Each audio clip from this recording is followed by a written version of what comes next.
You're listening to an episode recorded during the time Innovation Fuel was part of University Canada West. We are proud and grateful for the work we've done together, and we want to thank the university for being in our podcast.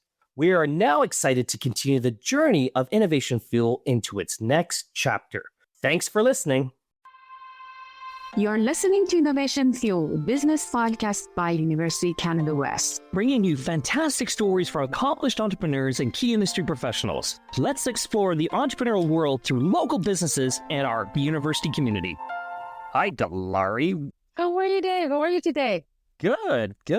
How are you? My poor husband, he has a small business in innovation area, but he's not in this skill that asks for CFO and hires full-time CFO. And he has the knowledge of finance, but he doesn't have time to do everything by himself. It's a little bit challenging for us. Hey, have you not heard fractional CFO? Nah, what is it? What? You have never done fractional CFO? Hey, in this world of Canada, small, medium-sized businesses, yeah, you can't afford a CFO, but what about having a CFO 1/8 of the time? Share a CFO with someone else. Have a CFO that comes in and helps you that does a fraction of that work and only comes in once in a while, and then they're going to work elsewhere. What about if you use a specific bank or... Doesn't matter. They can work with you. And now with the adaptation of data and data management and different tools like AI and Power BI, these financial officers or financial CFOs can actually manage more effectively and more efficiently. So again, managing your business more effectively. How about we have a guest that actually can help us about that one? I think you have a guest can answer all this question about fractional CFO, right?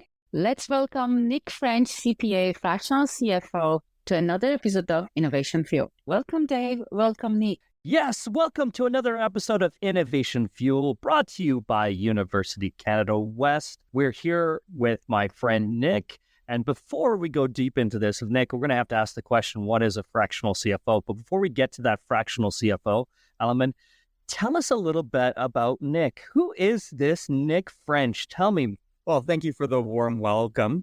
It's a pleasure to be here today on this rainy day in Victoria and hopefully a little sunnier in Vancouver, but it usually doesn't work that way. Okay, I'm a CPA. I started off my career going to business school in Victoria. And I got a co-op working as an accountant at a CPA office. I did that for about 8 years, completed my CPA. And I realized that taxes and, the back office really wasn't the career that I wanted for myself. So at that point, I jumped into this wonderful world of fractional CFO work. I worked with an entrepreneur for about 3 years. He had 6 companies, and we got into all sorts of fun situations. And that's where I really discovered that I had this love for doing multiple things at once. So natural fit, I jumped into what's called a fractional CFO.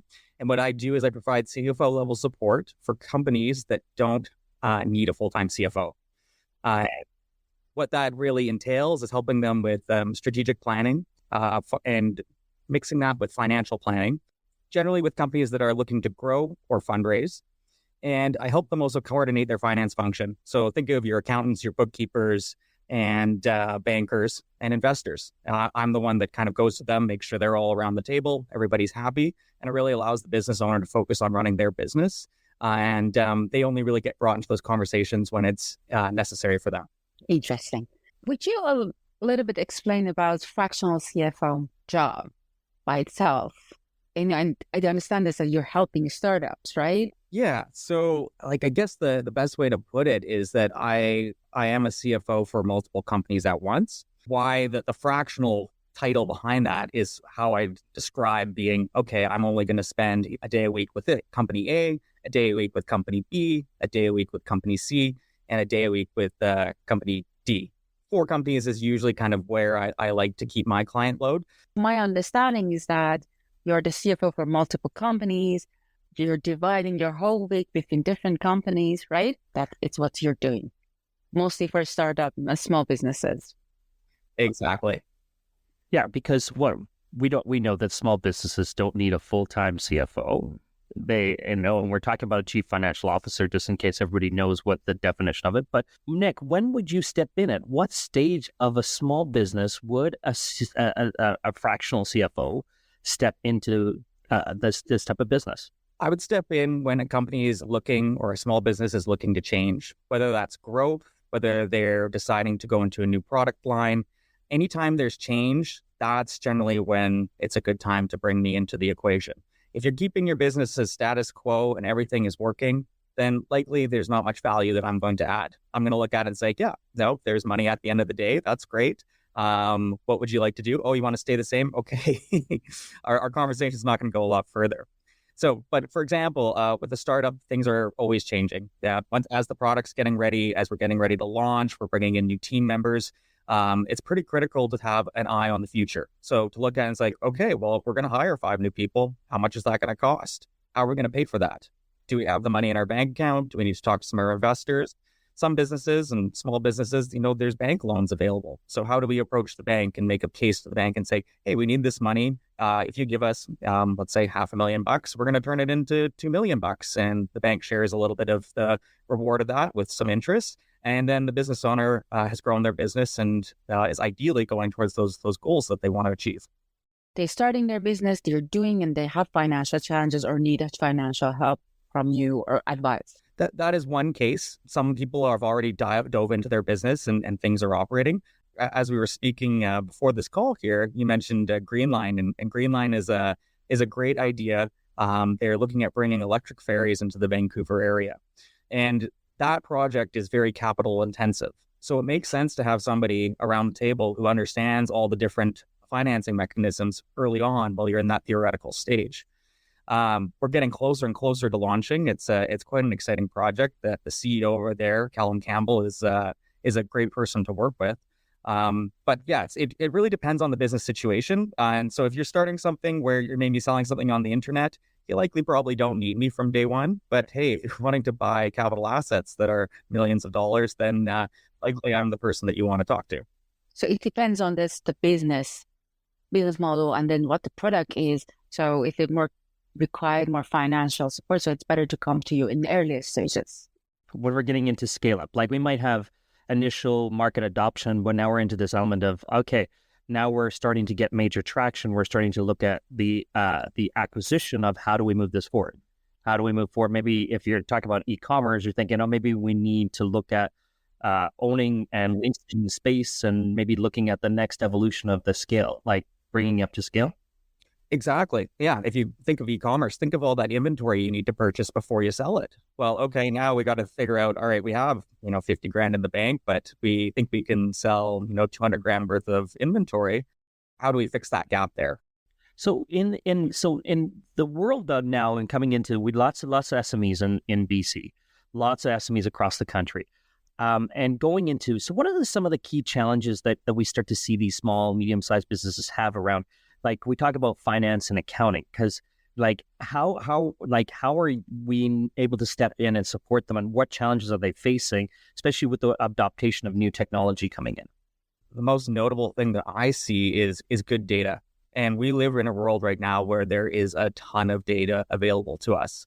So I often see situations where the data is available and it's just not been put into a format where we can actually use it to gain some valuable insights for the business.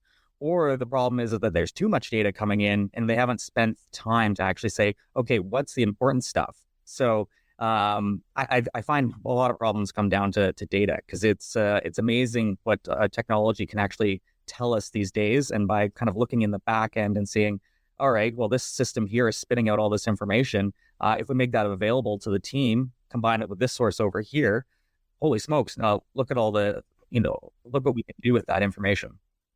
Is there any specific industry you're more focusing on, or you don't care about industry, you're more focusing on the businesses and the stage of the businesses? I like to say innovation is the industry that I focus on. And I had a conversation about this with somebody else the other day. And the reason that I kind of nailed down is because people who are in an innovation space are likely easier to convince to innovate their back office. So I like the data management side. I know we can find these answers. Some business owners that aren't in the innovation space are a little reluctant to dive into that. They're just not comfortable looking at some of those tools, etc. So yeah, I like the innovation side. I find those customers are easier to work with based on my style, and I find it exciting. So what is the most common challenges you're facing in the businesses that you're working with? And financial, of course, related to you. Right now, I would say with the global slowdown, well, interest rates rising, so that's really allowed investors to put money in safer assets and get a fairly decent return. So the problem is if you're running a business and a lot of these innovation businesses, they're fairly risky. So the appeal for putting your money into a riskier asset, which the returns, we could debate that all day long. It's a little harder to convince people to separate their money. So a lot of the business side I'm working with right now, I would say fundraising has definitely been a challenge. I know lots of people who are looking for money with fairly good ideas. And the interesting thing about fundraising is that it takes a ton of time. Like they're going out and meeting all these people and trying to figure out who's the right fit, getting all that feedback from each and different person, trying to figure out what's the right feedback, how do I tweak my pitch. It's really time consuming for business owners.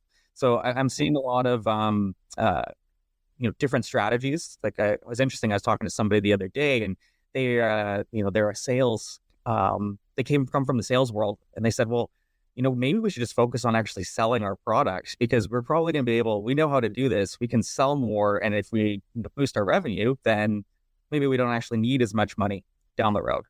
And so I thought that was a great way to frame it. And based on their skill set, that was a good strategy. Well, and we've had this discussion too before, Nick, and maybe let's see your perspective on this element. We talk about owner's equity and holding on to, like, bootstrapping as long as you possibly can in order to maintain the equity in the business. Like, at what stage do we go to these fundraising models? Like, in your expertise element, what stage do you go to look for these fundraising? And you're saying in this element that it's harder with the fundraising because of the interest rates. Is there new ways to look at this and a different way of approaching and getting support? My advice is always, you need to think strategically. So when you're fundraising, what are you getting the money for, and what is the outcome that you're getting once you deploy that capital? So, for example, I'm running a business, I'm selling some software, and I need to, $100,000 to make the software integrate with another piece of software. Okay, great. That makes a lot of sense. Now, if I'm in a marketplace where there's 5 other competitors and they're all looking at doing the same thing, then I can say it makes sense that I would bring in some money right now so that I can get this integration so I keep up with the market, or maybe perhaps get ahead of the market. So I'm thinking like strategically here, that makes a lot of sense for me. Now, if I'm in a marketplace where nobody else is playing around right now, then do I really need to move faster? Do I need that money to come in, or can I bootstrap, as you mentioned? So I think it's not necessarily the same for every scenario. You really need to think strategically, think about what's going on in your market. Maybe there's political pressures, maybe there's competition. Those are the factors that I'd be considering to say, okay, do I need extra capital here? Is there a real opportunity if we bring that money in? Now, do you see new models coming to in the way of financing? Because I've talked to some businesses, and they're doing things differently. We know the traditional way of going to a bank, and that's, the most probably safest way to get money into your organization. And then, of course, going through investors, so angel investors, venture capitalists. Like, what are you seeing out there? Are you seeing a shift in this space? Are you seeing where people are going to get that financing? I think the one method that is fairly traditional as well that we've missed mentioning so far is grants. So non-dilutive funding that's not necessarily from the bank. I think there's, when you're looking at the grant world, it's not for everybody. There can be a lot of time spent in that, just like traditional fundraising. But certain industries right now, and if you're in one of those industries that the government really wants to promote, there is funding out there, and it is worth your while to go after that funding. I do think that's more of a traditional method, though. It's interesting because I've seen one company, and actually I think it was University of Canada West, the spring panel that's happening. There is a lady that is going to be speaking on there, and I think it's Blossom Social. Anyways, I was looking at how they had done their fundraise, and I found it just really fit. Like, because they're a social platform, they use the social method of doing crowdfunding, and that is a fairly newer method. I think it's been around for about 8 years or so. Not necessarily something I would recommend, but I felt like based on their story, that just really fits their MO. And so I from what I can tell, the round was fully subscribed. They were very successful doing it, and it really just fits that. We're a social platform. Let's do some social fundraising. I think they really nailed it there. Yeah, because I heard of one company just recently, actually, the day, and it was they were going to market. They were leasing vehicles, but they were actually getting the funding. It was and they were created a whole another investment portal for other people to support the leasing of these vehicles. So they didn't have to go through the bank or didn't have to go through these elements. They actually could support it through this process of having others come in and get into the leasing world. Oh, that's interesting. I've not heard of that before, but I think there's lots of creative ways to finance, and people are looking for opportunities to make money, and the social impact or the social aspect of it, I always find is fascinating, and how people can come around an idea and say, hey, this is a great idea. I want to support this. So now, with the evolution of artificial intelligence in finance, how does that work, my friend? And what does that look like? Great question. I have not dabbled with more than ChatGPT at this point within my own business. I think the coolest thing I've seen kind of from a CFO perspective is the Microsoft Copilot and how that operates and can help you with your spreadsheets. I haven't tested it yet, unfortunately. I haven't had a great opportunity to. But I've had some interesting conversations with bookkeepers lately. And there's a group out of Kelowna. They're called Agile Bookkeeper. And what they have been doing is building essentially a digital worker for the last, since 2016. So I think it's about 8 years or so. This is like before the AI craze really hit. They saw an opportunity. Hey, we can automate a lot of this data entry tasks. And a lot of the finance software, for example, QuickBooks and Dex, they all have APIs, so you can control them with your own software. So I'm seeing the offerings like that come into the market where they're like, hey, we can essentially do your bookkeeping. You're going to pay a much lower rate than having a firm here in Canada do it. A traditional firm here in Canada do it, where they all have Canadians working for it. For a while there in the market, we were seeing a lot of people actually going internationally and being able to do some arbitrage. They'd hire bookkeepers in India, for example, and then they would be able to charge lower rates that way. But now you've got companies we actually have a digital AI worker that's going to automate all this task and be able to offer those same rates. So I find that's, those medial tasks, the data entry, that's all going to be automated very soon, if not being automated right now. You said that there is a lot of challenges during interest rate, the fundraising. So what is your relationship with Innovative BC, or how BC government can support in this aspect of a startup, especially innovation? That's a good question. To be frank, I always like to tell the companies I work with, I want to figure out how to do it without the support of the government. If you can figure out how to do it without the support of the government, if you get the government support, it's just a cherry on top. I think a strong business is built without having to take that, for lack of a better term, maybe handout from the government. That being said, I think there's industries, for example, clean tech right now.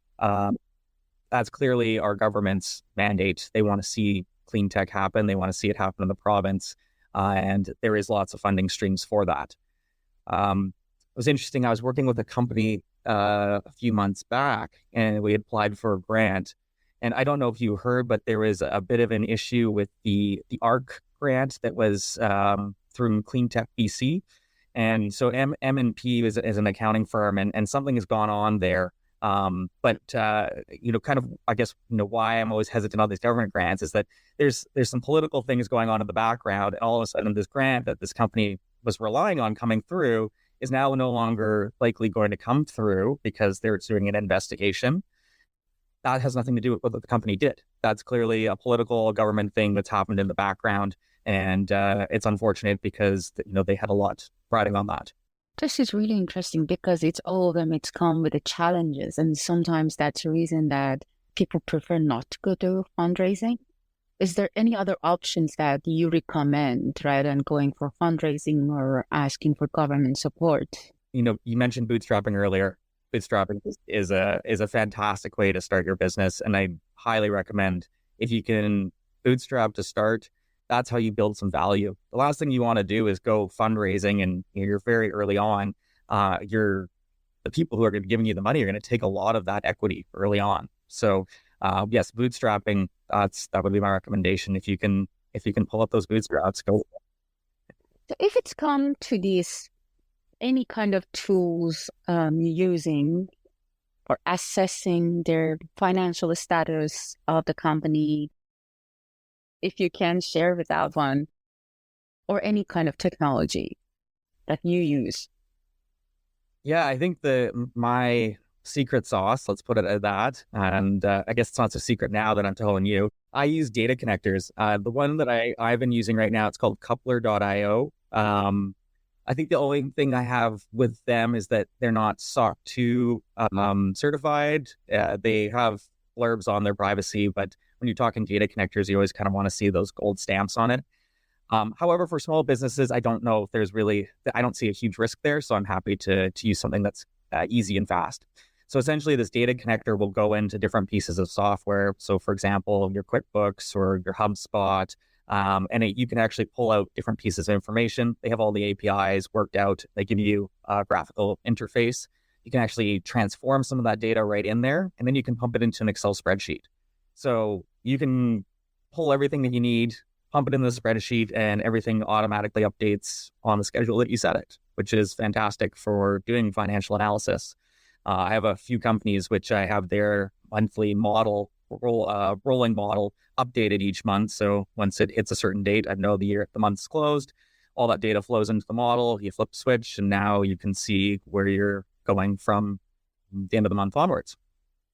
Gives you real-time dashboards. The one little caveat there is you got to make sure all the information that the people are entering is happening in real time. That's where it is for grades. I think that in the CFO's kind of career, there is a lot of challenges. I mean, future challenges like technology, AI on one hand, on the other hand, economic uncertainties, interest rates, so all of the lot of challenges that CFO will facing. What do you think it's more challenging for you and for people in your area in the future? Maybe I'd turn that around and say there's a bit of an opportunity here. I've seen it a bit in the media these days, but the CFO role is really meant to be a business partner now. It's less to be diving into the numbers, and I think AI and technology is helping us climb out of that hole and be able to be like, okay, what's happening around us? So how do we work with the rest of the team to understand what's happening, what are they doing, and how can we best support them? Finance ultimately is a support function of the business, and I think that's the way forward. If there's an opportunity here for us to really, work with the sales team, work with the marketing team, figure out how we can bring the data in play and say like, hey guys, yeah, you're saying this is what you're doing, but here's what's actually happening on the back end. How do we work together to figure this out and figure out a better path forward? So I think that's, while there's those challenges and those headwinds that we're seeing in the macro environment, I think there's the tailwinds of data and AI for us to actually, spend some time to figure out how we, tackle those headwinds. What is your suggestions for entrepreneurs in the earliest, very, very earliest stage, and they cannot afford to have unique? Any suggestion for them? Not means because it's really expensive to have a person with your experience, with your knowledge. They know they need that. They need you, some like you, but they cannot afford someone like you. So what is your recommendation for them? It's a good question. I think for, the earliest entrepreneurs, the first thing I'd step out of the finance function and just tell them, like, you really need to build something that people want. I think that's the most common thing that I see people do, is that they build something that maybe they want or they think is going to be great, but they really haven't done that market research ahead of time. And then they end up spending a lot of time doing that. And then at the end of the day, go to sell it and nobody wants it. And that's a really tough pill to swallow. And, unfortunately, I feel it's one of those lessons that you have to kind of go through yourself. I can probably tell you as many times over and over again, you probably won't listen to me. But that's, I think, the big thing for early entrepreneurs is that really, focus on delivering value to other people. And that's how you're going to get ahead. And you really don't, you might not be able to start a business where you're trying to buy, $1 million assets where I could be valuable. But for those smaller ideas and to get your idea out there, it's really about understanding what the market wants and solving somebody's problem. And as Nick, we have a terminology for this. It's called the innovation bias. And the innovation bias is where you're so in love with the solution and you're trying to fit the solution in every little pocket of this place and without actually understanding the real problem and the problem too that you're trying to solve. And I think, a lot of entrepreneurs go on that pathway. They can become so in love with it that they say, oh my God, it's the best thing ever. And I'm just going to fit it wherever I can fit it versus actually asking the question of who is my customer? What problem am I trying to solve? And then building that for that particular as a solution and continue adopting it. So I love what you're saying that, my friend, because that's what, we strive. Well, that's what I strive an entrepreneur to teacher. So I'm striving every day to get them out of that zone of the innovation bias and say, hey, look, yeah, you might think it's brilliant, but does everybody else think it's brilliant? It's so important. Glad to hear that you're teaching that because it is very important. One of your tasks or job, negotiation between different stakeholders and also decision support, right? And dealing with finance people is really hard because you are number people. You always need to look at the number and evidence, So what is the most challenging part of your job in negotiation? I think it's just the sheer volume of different personalities. Like even between finance people, like no one person's quite the same. And I have to say, sometimes I have a little bit of a tough time trying to keep it all straight. When you have 5 different businesses you're working with, and there's 5 different banks, 5 different accountants, all of a sudden that can blend over. And it really, when it comes to negotiation, it's just little subtle things that you do in the room can make all the difference. How you communicate with people. Every person responds a little bit differently and to different tactics. So I think I would say is that the most challenging part is to figure, keep it straight. And I'm trying different tools to figure out how do I compartmentalize and be like, okay, when I'm going into this situation, these are my notes. And, sometimes people call you on the phone and there's no tool in front of you. So you got to be ready to deal with it there. Right. And so reading and reacting, I think is the solution to that is that you got to be on your toes and you can say, okay, maybe I've gone down the wrong path for a little bit. So back it up a little bit and, oh, right, I got to maybe go down this path. Right. Love it, Nick. This has been a great episode. I love all the insight you bring into this, my friend. Before we wrap up today, we've got to ask, do you have a challenge that you can give to these listeners, our students out there, a micro or a macro challenge, anything that you think maybe it's in the finance world, maybe it's not in the finance world, maybe it's to do with AI. You let us know, my friend. We want to throw it out to them. I really want to challenge everybody to, whether you're thinking about your own business right now, but step out of that and try to find a problem that you think needs to be solved. Like I really liked the innovation bias that you mentioned there, Dave. I think that's a unique skill to be able to go and figure out what somebody else's problem is. And I think this is the audience that, that's a good challenge. Let's see if they can do that. Thank you, Nick. Thank you, Dave. That was another episode of Innovation Fuel. Thank you for listening to Innovation Fuel. We are on all podcast streaming platforms, Google, Spotify, and Apple Podcasts. Visit our website at www.upenwest.ca/Innovation Fuel. Also, follow us on Instagram at Innovation_Fuel.